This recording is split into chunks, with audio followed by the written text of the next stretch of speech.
My name is Tad Wood, and I own the Lonestar Heroes Comics and Toys chain, and we have 3 locations. The original's in Galveston on the seawall. The second one is on NASA Parkway by the Space Center, and then the third newest one is here in Lake Jackson, and that's our 4,000 square foot superstore. Okay, cool. And how long have you been doing? When did you start in Galveston? Man, so I've always been a comic book person, you know, so before the internet, I used to put little classified ads in the newspaper that I buy comics and stuff. Oh, you were that guy, huh? Yeah, for sure. And of course, you know, I got the idea from reading comics with mile-high ads and stuff like that, where they did that, and so I started doing that in my local newspapers. But I didn't, you know, my background's, I'm actually a biologist and biochemist, so I got out of comics for about a dozen years while I was doing all of that stuff, and then I didn't open up a store until 2016. In 2015, I decided to start buying collections and selling books online on eBay and places like that. But then it got to the point where I had so many common back issues, like I didn't know what I was going to do with them. And so in 2016, I opened up the Galveston Island location. And then like about every 2 years after that, I've opened another store. Okay, cool. So you live on the island? I do. I live in Galveston, but I'm frequently here in Lake Jackson, and I'm frequently up in the NASA Parkway area. But yeah. But my home base is Galveston. Okay. So what's your favorite? The one comic that you own personally, what is your holy grail, your favorite comic? I don't really collect anymore. But Yeah, are you really? I will tell you what my favorite comic book of all time is. Okay. So it would be this Alex Schomburg cover right here, Suspense Comics 3. And so basically what you're seeing a pre-code, I would almost say horror, but it's like a war comic, and where you've got these hooded Nazis in the jungle, and they're ready to sacrifice this girl, and the hero is waiting in the jungle, and he's got this spear, and he's ready to chuck it at these Nazis that are in there, and it's just a spooky looking, just grisly cover, and it's one of the rarest. It is actually the most high value non-superhero comic book in existence. Really? My other favorite would be Terrific Comics 5, which is another. I'll show you a picture of Terrific Comics 5. So I'm a Golden Age person. I'm a big fan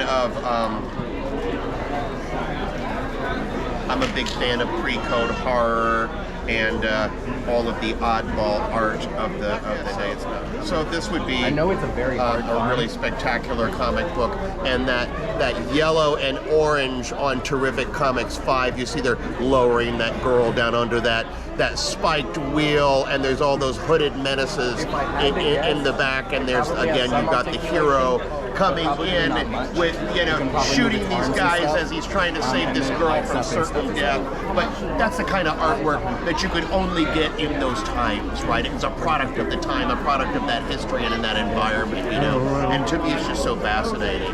And, you know, you're talking about, what, 75, 85 years ago now that these books were done. Super rare.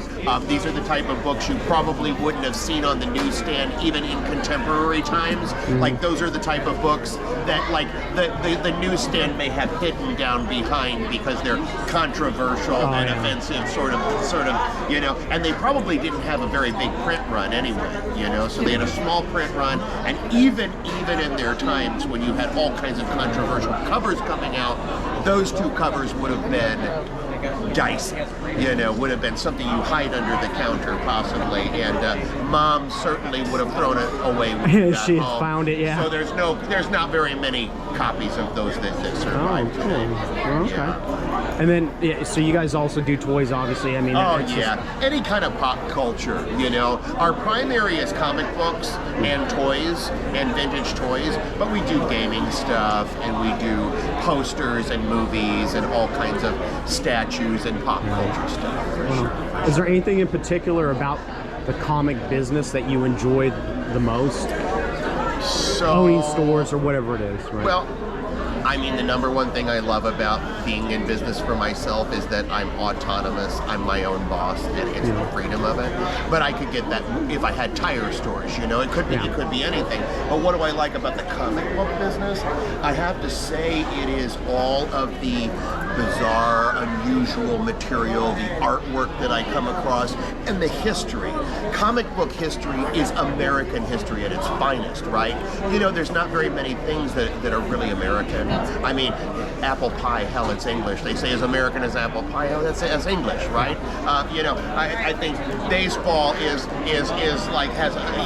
foreign precursors, you know? So the comic book is one of those things. And I don't mean comic book precursor, I mean comic book proper as you know them today is a uniquely American art.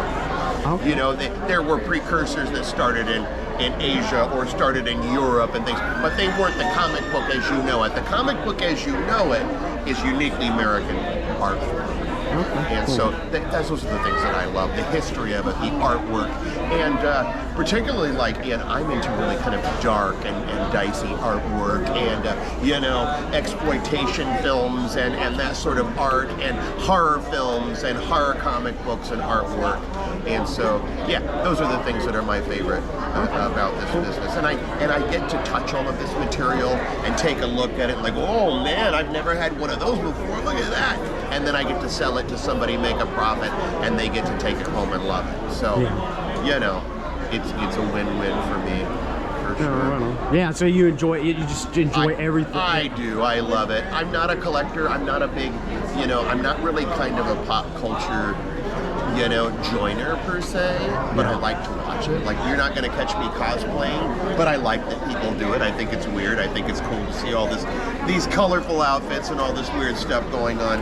But it's neat, man. Like, I'm kind of an extreme person. I'm an old hippie, you know, and I really like bizarre and extreme and colorful artwork. And so I never know that by looking at your shirt that you are an old hippie and you like bizarre things. The tie-dye with Charles Manson and the Manson family on it, for sure. Certainly yeah, I know that's all. Certainly not mainstream appeal, for sure, for sure.